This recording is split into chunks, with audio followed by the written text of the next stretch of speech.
미국과 중국 간의 경제 패권 마찰이 당초 예상과는 다르게 바이든 정부 들어서 더 악화되는 모습을 보이고 있죠. 이러다가는 양국이 공멸의 길로 치닫는 것이 아닌가 하는 우려도 커지고 있는 상황입니다. 위기의식을 느낀 바이든 대통령과 시진핑 주석이 현지 시간 15일, 그러니까 우리 시간으로 내일 오전으로 예정이 되어 있는데 정상회담을 화상으로 처음 만나게 될 예정입니다. 오늘 이 내용 긴급하게 알아보는 시간 마련했습니다. 한국경제신문의 한상춘 논설위원 나오셨습니다. 안녕하십니까? 네, 안녕하십니까? 자, 먼저 미국 증시는 그래도 좋은 흐름이 이어지고 있습니다. 하지만 앞서 특파원 내용에서도 봤다시피 미국과 중국의 갈등 양상은 계속해서 치닫고 있고 여러 가지 시장 분위기에 대한 궁금증이 많이 산적해 있는 상황입니다. 어떤 점들 살펴보면 좋을까요? 네, 일단은 그 미중 간 그 정상회담이 열리는데요. 네. 그동안 이렇게 정상회담을 많이 봤습니다는 정중동이라 할까요? 이렇게 해서 긴장이 굉장히 고조된다 이렇게 보겠습니다. 그리고 올해 그 재테크 수익률을 결정할 때 한번 시청자랑 보면 미국의 반도체 ETF 느느냐, 그리고 삼성전자 느느냐, 그리고 사실 이 코인 부분에 비트코인 부분을 이렇게 쳐느냐, 그리고 중개 전기차 ETF를 넣느냐 아니면 테슬라 넣느냐 하는 이런 측면이 갈림길이 됐었거든요. 그런 측면에서는 우리 그 재테크 입장에서도 미중 간 정상회담의 결과는 올해뿐만 아니라 이후에 재테크의 수익률을 결정할 수 있는 중요한 요인이지 않냐 하는 생각이 드는데요. 어느 누구든 미중 간 정상회담에 확신을 가질 수는 없습니다. 그렇죠. 근데 누가 더 다급하느냐 하는 측면은 언론에서 이 문제를 아주 많이 다루는 기관이 사실 그 주도권이 없다 이렇게 보시됐습니다. 오히려 상당 부분에 있어서는 조용하게 대처하는 게 이런 협상의 그 실익을 가져다는 측면이거든요. 그런 측면에서는 오늘 이렇게 방송 시간의 마지막 무렵에 누가 더 위에 있는가 하는 측면은 앞서 말씀드린 같이 필라델피아 반도체 ETF, 그다음에 삼성전자 이업에 결정적인 그 영향을 미칠 거로 이렇게 보이고요. 그다음에 중국제 전기차 ETF와 테슬라 문제, 같은 전기차 문제죠. 그리고 비트코인 문제, 지금 비트코인과 관련해서 76조 싸움도 이렇게 되고 있습니다는 네. 이런 문제에 대해서 결론을 내릴 수 있다는 걸 말씀드리겠습니다. 자, 인플레이션이 또 최대 화두로 진행이 되고 있는데 여기에 대해서도 좀 살펴보죠. 네, 역시 그 증시적인 본질적 문제에서는 네. 지난주에 그 10월 미국의 소비자 물가 상승률 발표 이후에 사실 올해 그 4월 달에 발표했던 소비자 물가 상승률 5월 초에 발표했지 않습니까? 네. 이때 인플레 쇼크가 1차 쇼크라면 지금 2차 인플레 쇼크가 발생하는 것이 미국 증시의 가장 본질적 모습이지 않냐 생각합니다. 한 가지 이렇게 1차 인플레 쇼크 때는 굉장히 주가가 좀 많이 흔들렸습니다는 2차 인플레 쇼크에서는 주가가 그렇게 많이 흔들리지는 않고 있습니다. 두 가지 측면이 아닌가 생각합니다. 우리가 에로 교수가 얘기하는 러닝 바이 튜닝 학습 효과, 그리고 페드라든가 파월 의장이 시장에서 인플레 부분에 대해서 계속해서 사실상 주식 투자라든가 경제 주체들이 대응할 수 있게끔 시장 친화적으로 시장에 대해서 굉장히 엠버디된 체화시키려는 노력이 이렇게 증시적인 측면에서 나타나는 게 아닌가 생각하고요. 그다음에 요즘 그 미국의 그 증시에서 보면 테이퍼링 문제이기 때문에 국채금리가 굉장히 중요하거든요. 네. 그런 측면에서는 장단기간에 스프레드가 이게 얼만큼 벌어질까? 그러면 증시 입장에서는 굉장히 좀 어려운 상황이고요. 이게 좀 이렇게 낮아질까 하는 측면은 증시적인 측면에서 우호적인데요. 그런 측면에서는 1차 인플레 쇼크, 5월 달에 발생했을 때의 장단기간에 베어 스티프닝 현상이 굉장히 심해서 미국 증시를 어렵게 했던 거거든요. 근데 이번 같은 경우에는 사실 그 베어 스티프닝이 나타나긴 했지만 1차 인플레 쇼크 때보다는 굉장히 그 정도가 얕기 때문에 미국의 그 나스닥 지수를 중심으로 해서 3대 지수가 지난 주말에 동반 상승했죠. 그렇죠. 그래서 동반 상승했던 그래서 이 방송을 통해서 미국 증시의 그 하이어 이런 추세는 지속되고 있는 상황이다 이렇게 보게 됐습니다. 근데 이제 앞으로 시청자 여러분, 그다음에 주식 투자하시는 분, 특히 미국의 주식이라든가 중국의 전기차 ETF 같은 이런 때 많은 성과를 내시는 분들이 앞으로 한 달간은 주요 이벤트에 대해서 좀 염두에 두실 필요가 있다는 걸 말씀드리겠는데요. 첫 번째 이벤트가 오늘 예정돼 있죠. 현지 시간은 오전인데 우리 시간으로는 내일 한 아침 무렵이 되지 않겠냐 생각합니다. 그래서 오늘 첫 번째 이벤트는 자막 좀 같이 보여주시기 바랍니다. 정 PD 가장 중요하니까. 오늘 그 현지 시간에 얘기했던 미중 간 정상회담, 요게 이제 어떻게 결론이 내느냐. 그다음에 두 번째 이벤트는 다음 주에 대체로 발표될 거로 봅니다. 왜냐하면 내년 2월이 그 임기이기 때문에 연주 상원의 인준 절차를 감안한다면 더 이상 지체할 수 없습니다. 그런 측면에서는 차기 페드 의장의 발표되는 모습, 이것도 정치적 측면에서는 굉장히 중요한 이벤트가 되겠죠. 네. 그리고 세 번째 이벤트는 11월부터 마지막 11월 마지막 수업부터 테이퍼링이 이제 시작됩니다. 그래서 이제 막작 테이퍼링 시작될 때 그동안 그 익스펙테이션 관점에서 보여주는 증시와 달리 막상 시작하면 또 다른 증시 움직임이 될 수가 있거든요. 그래서 마지막 주에 시작되는 테이퍼링 문제, 이런 문제가 좀 가지고, 그다음에 마지막으로 보면 12월 3일 날 두 개의 미 재무부 입장에서 시한이 걸려 있습니다. 하나는 임시예산 시한, 그리고 연방부채 한도 상한 시한, 요 문제인데요. 지금 분위기는 상당히 좀 현 집권당 입장에서 좀 어려운 상황이 되는 것 같습니다. 네. 나중에 그 아이오와에 지금 그 바이든 대통령과 그다음에 섀도우 프레젠터하는 트럼프 대통령 간의 전 대통령 간의 여론조사 결과를 보면 공화당이 상당 부분 이 부분에 대해서 압도적으로 해서 중간 선거에 선거 전략상 보면 우위를 가져가려는 이런 모습이 나타나고 있습니다. 이런 측면이 이 네 가지 이벤트를 좀 주목하실 필요가 있다는 걸 말씀드리겠습니다. 연말까지 예정되어 있는 4가지 이벤트가 지금 하나하나 다 중요한데 그중에서 먼저 첫 번째로 미중 간의 화상 정상회담이 우리 시간으로 내일 오전에 예정돼 있지 않습니까? 네, 일단은 그 미중 간 정상회담에서 네. 사실 전화 통화는 됐습니다는 회담이다 하는 성격은 이번이 첫 번째지 않냐 생각합니다. 사실상 지금 그 바이든 대통령 정부가 올해 그 1월 20일 날 출범했습니다는 지금 시점상으로 보면 한 10개월 정도 다 가깝게 이렇게 되지 않습니까? 그렇죠. 그래서 과거에 비해서는 정상회담이 기간이 굉장히 늦은 기간에 하는 거다. 그럼 늦은 기간에 하면 나름대로 이유가 있다 하는 걸 말씀드리겠습니다. 지난 그 10개월 동안의 미중 간 정상회담이 나중에 간단하게 스케치해드리겠습니다는 결론적으로 보면 이것이 파지티브 게임이 아니라 네거티브 게임이 됐다 이렇게 보게 됐습니다. 이런 상황들이 지속될 때는 미중 간에 이렇게 마찰이 지속될 때는 결과적으로 공생보다는 공멸, 우리가 공멸의 양국이 서로 느끼고 있는 상태에서 이번에 그 정상회담에 나서는 것이 아닌가 이렇게 보고 있고요. 뭐든지 정상회담은 개인적 측면이 굉장히 강합니다. 왜 그러냐면 최근에는 최고 통수권자일수록 집중화 현상, 경제적인 측면에서는 과거의 규범이라든가 이런 거 한번 시청자 여러분 보시기 바랍니다. 우리나라도 지금 대통령 후보라든가 아니면 문재인 대통령도 포함해서 과거에 이렇게 국민 간 합의에서 나타났던 문제가 지금 이렇게 좀 안 된다 하면 이렇게 한다면 이렇게 확 엎어버리는, 그래서 이건 이제 비단 우리나라뿐만 아니라 전 세계적으로 이렇게 돼서 어떻게 보면 지임의 말이 규범이다 하는 이런 정도의 절대 군주 지시에 들어가거든요. 그런 측면에서는 정상회담이라는 게 양국의 그 대표 성격을 갖고 있지만 태국 통수권자의 개인적 문제도 많이 그 결부되어 있다고 보겠습니다. 아무래도 그 바이든 대통령 입장에서는 지금의 지도가 떨어지는 문제를 돌파용 측면에서 이번에 정상회담에 나서는 것이 아닌가 이렇게 보고 있고요. 바이든 대통령의 지도가 떨어지는 문제는 사실 시청자들도 다 아실 거로 이렇게 봅니다. 그리고 시진핑 입장에서는 시황제 반열에 지난번에 사실 11일 날 끝났던 19기 육중전회에서 완전히 반열, 경우에 따라서는 모택동이라든가 덩샤프보다 더 위에 있다 이렇게 이제 평가들이 나오지 않습니까? 이것을 시유역에서 인민들에 대해서 초기에 장악력을 보여주기 위해서 사실 그 바이든 대통령과의 이렇게 사적인 문제로 인해서 정상회담을 나서는 것이 아닌가 이렇게 보고 있습니다.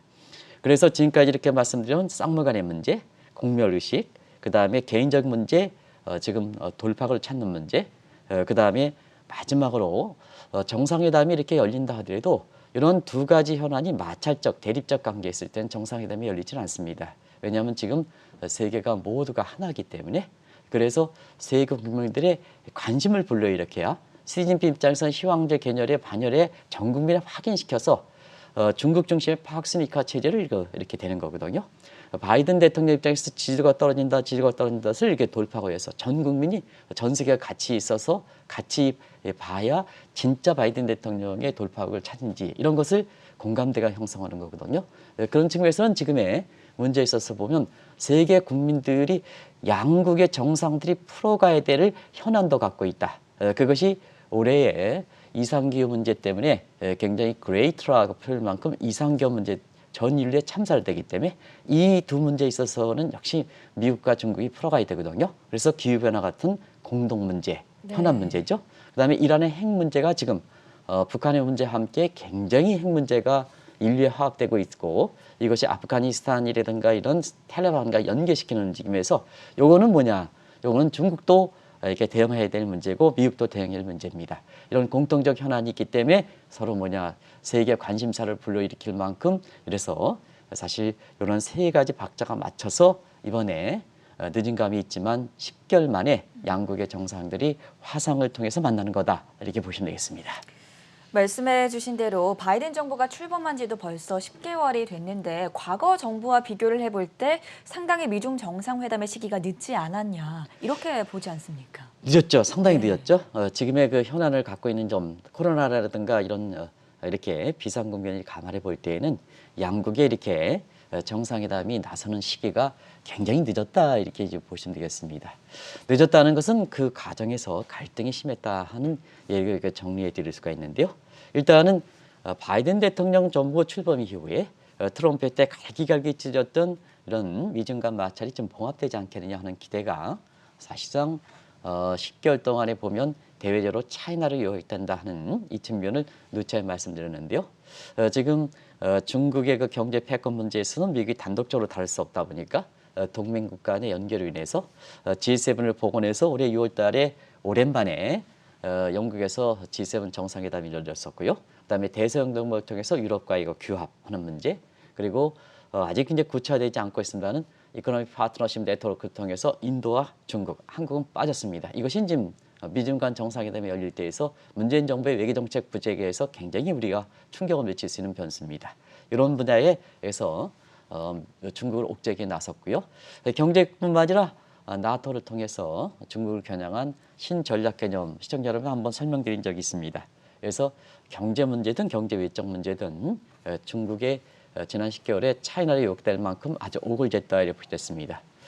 사실상 지난 10개월 동안에 미국이 가져갔던 중국의 옥죄기 정도를 본다면 과거에 이렇게 중국으로 모습 보면 사실 수그러졌다. 이렇게 손을 들었다 표현보다는 굉장히 유화적 제스처를 쳤다 이렇게 보시면 되겠는데요. 그러나 중국도 만만치 않게 우리가 이전에 말씀드린 한문합의 어떤 식으로 이에는 이, 기에는 귀 하는 식으로 굉장히 1대1 대응 방식을 취했다 이렇게 보셨습니다. 그래서 시청자 여러분 아시겠습니다는 중국도 사실 성장 전략에서 미국 쪽으로 계속 수출 지향적 전략으로 간다면 미국과 충돌이 되기 때문에 내부적으로 보면 올해 3월 달에 쌍선언 전략이라든가 그다음에 홍생 공급망을 통해서 팍스니까 이번에 19기 6중 전회에서 그대로 드러났지 않습니까?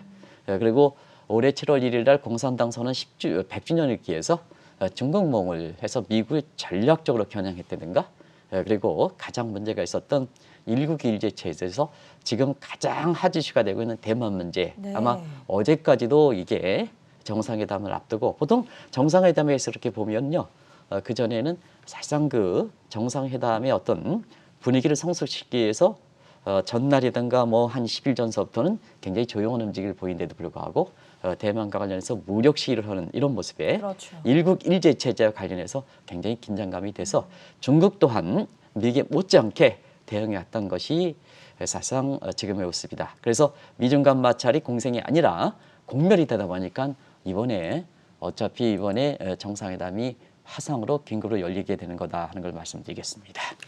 지난 10개월 동안 전개됐던 미국과 중국 간의 마찰 과정을 살펴본다면 정말 긴장의 연속이었다라고 평가할 수 있을 것 같아요. 어떠십니까? 네, 사실상 이번에 정상회담에서 미국 측에서 그것도 유명하신 분들이 굉장히 여러 가지 평가를 많이 내놓고 있거든요.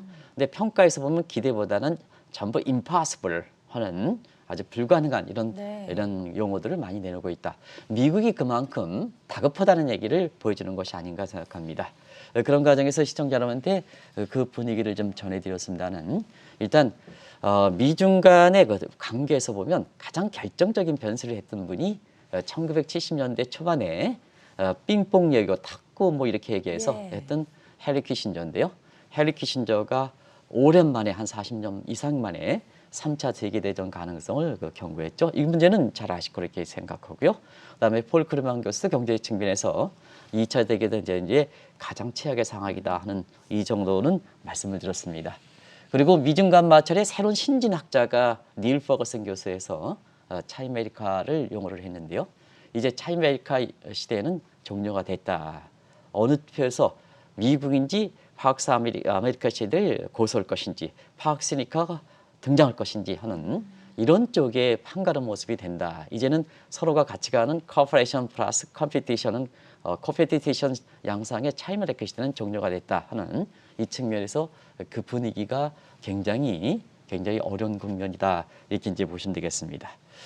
그래서 그런 쪽에 그 미국의 유명한 중국과 관련돼서 관계라든가 이런 쪽에 해리 키신저, 그다음에 최근에 중국과 관련된 권력 구도에 많은 신종 용어를 이렇게 내놓고 가장 경제 사적인 측면을 이렇게 얘기하는 제 가장 그 저명한 닐 퍼거슨 교수가 이렇게 어느들은 앞서돼야 된다. 한 사람 태양은 군주는 두 사람이 될 수가 없다. 네. 자, 군주는 한 사람이다 하는 각도의 갈림길에 있는 이런 상태이기 때문에 이번에 정상회담이 과거 같은 경우에는 두 가지 측면, 하나는 정상회담 직전에도 이렇게 분위기를 성숙시켜서 좀 조용한 움직임을 보여야 되는데요. 바로 직전까지 대마를 두고 굉장히 갈등이 고조된다든가, 그리고 종전과 달리 이렇게 미국이 아주 강한 중국의 옥죄기에, 그것도 동맹국과 관련해서 옥죄기에 나선 데도 불구하고 중국이 적극적으로 반발하는 이런 분위기가 사실 3차 대전, 2차 냉전 이러한 그 무시무시한 용어들을 이렇게 뒷받침해 주는 것이 아닌가 생각합니다. 지금 워낙 상황이 긴박한 만큼 어떤 형태로든지 좀 합의가 나와야 할 것 같은데 그럴 가능성은 사실 얼마나 됩니까? 워낙 마찰이 심했기 때문에 네. 획기적으로 나와야죠. 이게 이제 앞으로 합의가 된다는 것은 획기적이죠. 그래서 우리가 지난 주말에 문샷 뱅킹이다, 예. 문샷 싱킹이다는 표현을 썼죠. 이게 뱅킹가 요게 좀 하다 보니까 항상 그 용어가 헷갈리는 것 같습니다. 시청자 여러분한테 지난 주말에도 이렇게 문샷 뱅킹 하면서 전 앵커로부터 지적을 받았는데요. 문샷 싱킹 띵킹이죠. 이게 되겠습니다. 그래서 미국 내에서는 사실상 문샷 싱킹에 대한 용어들이 좀 나오고 있습니다. 근데 이만큼 미국이 절박하다는 얘기입니다. 그래서 이번에 어쨌거나 돌파구를 차지할 수 있는, 특히 바이든 대통령 입장에서는 미국 국민들의 지지가 떨어지는 부분에 대해서 정치적으로 돌파구를 할 수 있는 문샷 싱킹이라는 용어가 미국 내에서 나오고 있습니다. 그런데 중국과 관련돼서 일단 평가는 잘 내리고 있지 않습니다. 미중 간 정상회담 보면 중국 언론들은 잘 평가를 하지 않고 있습니다. 대체로 중국의 입장을 대변하는 게 홍콩인데요. 네. 저명한 그 홍콩 사우스 포닝 몰스토어 같은 경우에는 사실 이번 같은 경우에는 미션 임파서블 해서 시청자 여러분 미션 임파서블에 대해서는 잘 아시고 이렇게 봅니다. 그래서 중국은 미션 임파서블이다. 그런 각도에서 시청자 여러분한테 미국은 문샷 슈링킹이고 그다음에 미국의 중국과 관련된 언론들은 미션 임파서블이다. 어디가 더 다급할까 하는 것을 그대로 보여주는 거다 이렇게 보시됐습니다. 아무래도 이렇게 시청자분도 이번에 그 화상을 통해서 정상회담을 통해서 많은 걸 기대하시지 않을 겁니다. 우리 시청자분도 국제관계를 잘 아시기 때문에 그런 측면에서는 경제 패권은 사실 쌍무 간의 현안을 갖고 있는 측면에서는 이렇게 양보가 지금은 어려운 시점이다 하는 걸 말씀드리고요. 그 다음에 우리가 지난주에 어떤 그 이렇게 경제 해설가가 이렇게 증시 해설가가 기후 변화에 대해서 합의했다 이런 얘기를 하는데요. 뒤늦게 실체가 나오죠. 특사들 간에 사실 석탄 문제라든가 이런 문제에 대한 이런 개괄적인 구조거든요. 그런 측면에서는 쌍방간의 정상회담에서 이 문제의 그 기후 변화가 합의된다 하더라도 이것이 비용 관계라든가 이런 측면을 볼 때는 다자 채널을 합의해야 구속력이 생기는 거거든요. 그것 좀 말씀드리겠습니다. 네. 기후 변화는 다자 채널입니다. 그래서 교토 의정소 그다음에 지금은 파리 협상을 통해서 이렇게 가는 거기 때문에 항상 쌍무 간에 미중 간에 이렇게 합의한다 하더라도 합의도 뭐 한 것은 아닙니다는 합의한 거 하더라도 이것이 다자 채널에 공인된 과정을 거쳐야 세계 공통적으로 이렇게 이런 CO2 가스라든가 줄일 수 있다는 걸 말씀드리겠습니다. 예를 들어서 전 앵커가 지금 코로나 이후에 사실 그 중국도 이런 석탄 문제라든가 이런 문제, 환경 보호 문제가 이제는 중국 내부에서 경제적으로 보면 외부 경제학과 this external effect에서 우리가 얘기하는 아름다운 꽃을 만들면 다른 사람이 혜택을 주지만 네. 그래서 private cost보다 social cost가 낮지만 환경 문제는 개인의 사적 비용보다 다른 사람한테 굉장히 피해를 많이 보기 때문에 private cost보다 social cost가 상당히 높기 때문에 사회적으로 보면 굉장히 큰 피해를 미치게 되는 거거든요. 그런 관계에서 과거에 보면 중국이 석탄 떼서 뭐 떼서 하다 보면 그거 뭐냐 미세먼지라든가 그다음에 이렇게 초미세먼지가 우리가 아무리 노력한다 하더라도 우리가 영향을 받았지 않습니까? 최근에는 그렇죠. 좀 많이 하지만 네. 이런 문제이기 때문에 기후변화가 그렇게 뭐 단순간에 해서 증시해서 이렇게 그런 문제는 아니다는 걸 말씀드리겠습니다. 그래서 이 기후변화 같은 경우에는 CO2 가스의 생산 코스트 문제를 제가 이제 1990년대 이 교토정사 관련돼서 이렇게 관련돼 있었습니다. 대우경제연구소 실에 사실 이것이 CO2 가스의 누적적인 개념으로 볼 땐 앞서갔던 미국의 책임이냐 뒤에 갔던 이렇게 중국의 책임이냐. 근데 지금은 중국을 비롯한 신흥국의 입장이 굉장히 커진 상태거든요. 그러면 뒤늦게 이렇게 경제 발전이 늦게 가지는 상태에서 미국이 배출했던 생산자, 이산화탄소 가스의 배출 물량을 줄이는데 비용을 우리가 초래해야 되느냐 잘못되어 있다는 의미입니다. 그것은 그래서 합의가 쉽지 않다는 것을 말씀드리고요. 그 다음에 지금은 바이든 대통령의 지도를 이렇게 위로 올리게 한 양국 간의 정상회담 아니겠습니까? 네. 그리고 또 한 가지는 시진핑의 지금 시황제 계절에 대해서 이것을 쉬기 위한 양국 정상회담이 않습니까? 그러면 양보는 어떻게 있을 거냐? 양보는 있을 수가 없죠. 양보가 되면 미국 입장에서는 바이든 지도가 떨어지는 상태에서 더 추락하는 이런 문제가 발생할 예. 거가 있고요. 그다음에 시황제에 올려앉는 사람의 중국에서 우월적 지위를 해야 되는데 그때 양보를 한다면 사실 여러 가지 추측이 나올 수가 있는 그렇죠. 상태거든요. 그래서 이번 정상회담에서는 사실 합의다 어떤 형태든 합의가 시기적으로 보면 쉽지 않은 상황이다는 걸 꼭 좀 말씀드리겠습니다.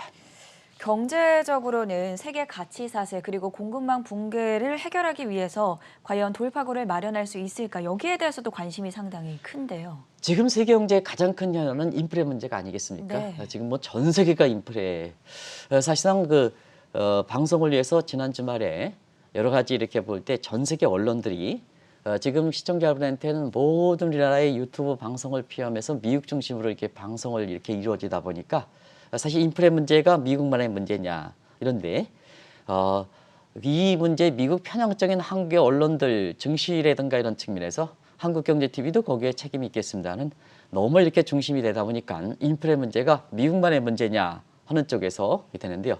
전 세계가 지금 인플레 문제에 아주 혼역을 치르고 있는 이런 상태입니다. 네. 그런 측면에서 이것이 쉽게 해결할 수 있다면 테이퍼링과 금리 문제를 이렇게 해서 긴축으로 가져가서 해결할 수 있다면 이게 인플레 성격이 디맨드 풀 사이드 인플레이 되거든요. 수요 진작 경기 과열이 되거든요. 근데 지금의 문제는 뭐냐? 공급 측이죠. 네. 공급 측이니까 공급망과 같이 사슬의 문제거든요. 그래서 테이퍼링과 그다음에 금리를 인상한다 하더라도 쉽게 정리가 되지 않는 문제이기 때문에 지속 가능성이 있다는 문제거든요. 그래서 이번에 정상회담도 사실 모토가 양국 간 경제 수장을 통해서 사실 단체 역할을 했던 것은 시청자 여러분한테 전해드린 적이 있습니다. 그만큼 경제 문제, 과거의 정상회담은 정치 군사적 문제에서 해결됐는데 이번 같은 경우에는 경제적 측면에서 세계 가치사의 붕괴, 그 다음에 공급망의 붕괴 이런 측면에서 나타났던 문제이기 때문에 양국 경제 수단의 인식을 같이 해서 이것을 정상회담에 이렇게 이끌어진 측면인데요.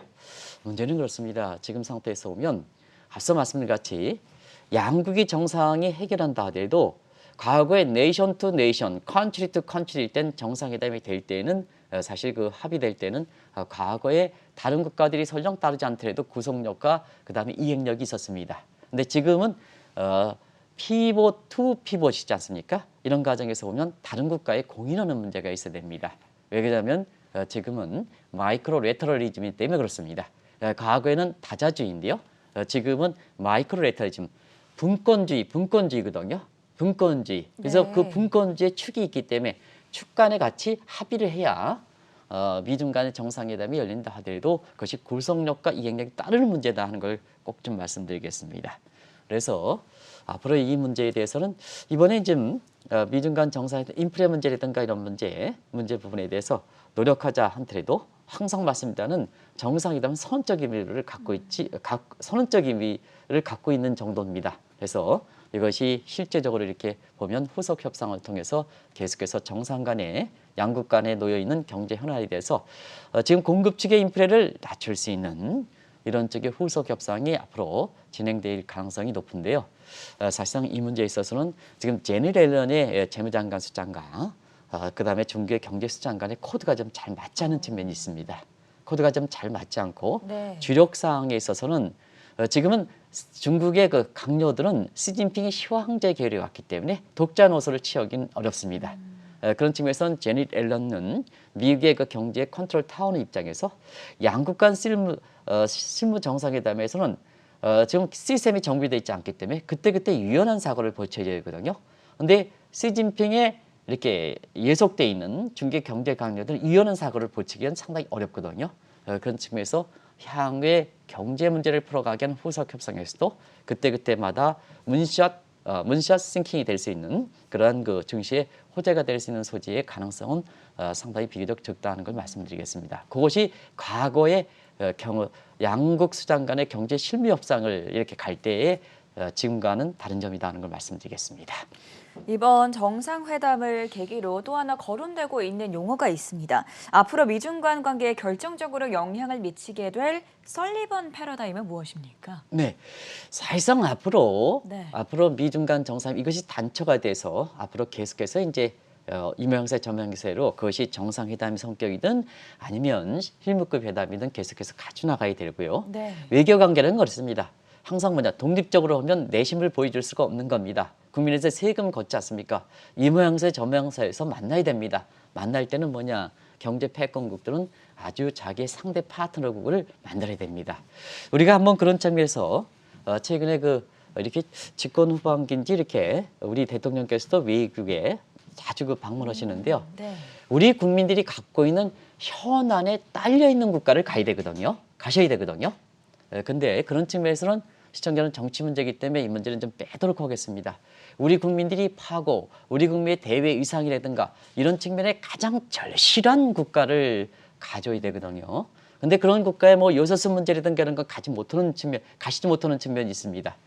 왜 그럴까 하는 측면에선 두 가지가 있죠. 첫 번째는 그 국가에서 우리가 불러줘야 가는 측면도 있어야 되는데요. 그런 측면이 좀 지금 상태에서는 좀 사실 국제관계에서 보면 내부적이야 청와대 스태프진들이 다 알겠습니다는 우리처럼 국제관계에 있는 사람들은 우리 국민들이 지금 요소수 문제라든가 이렇게 어려운 문제가 되는데 최고 통수권자는 다른 나라 국가를 가면 안 된다는 얘기죠. 그런 각도에서 말씀드리겠습니다. 그런 각도에서 보면 사실 앞으로 미중 간의 정상회담은 이렇게 이면서 장하는데요. 왜 중국이 계속해서 이번에 첫 정상회담의 기대보다는 마지막까지 무력 시위를 하냐? 바로 미중 간 정상회담에 앞으로 가져가야 될 기본적인 부분의 셀러번 패러다임 때문에 그렇습니다. 그러면 셀러번 패러다임은 중국과의 합의를 도출할 수 있는 성질 것이 아니기 때문에 그렇습니다. 그래서 중국이 계속해서 반발하는 거거든요. 그래서 이번에 바이든 정부의 대외 정책에 있어서의 기본이 되는 셀러번 패러다임에 대해서는 이게 퍼스트 무브 정거거든요. 네. 중국의 존재를 잊지만 중국보다 앞서간다는 전략이거든요. 그러면 중국 입장에서는 시진핑 황제에서 중국몽으로 가서 미국과 버금될 수 있는 이런 쪽의 위상을 가져가야 되는데요. 사실상 퍼스트 무브 전략으로 하고 가는 셀러번 패러다임에 대해서는 앞으로 이게 바이든 대통령의 미중 간뿐만 아니라 대외 정책에 의해서 기본이 된다고 이렇게 본다면 사실 중국 입장에서는 이번에 정상회담도 그렇고 앞으로 정상회담도 그렇고 결과적으로는 미국과의 협상을 통해서 기대할 것이 없다는 얘기입니다.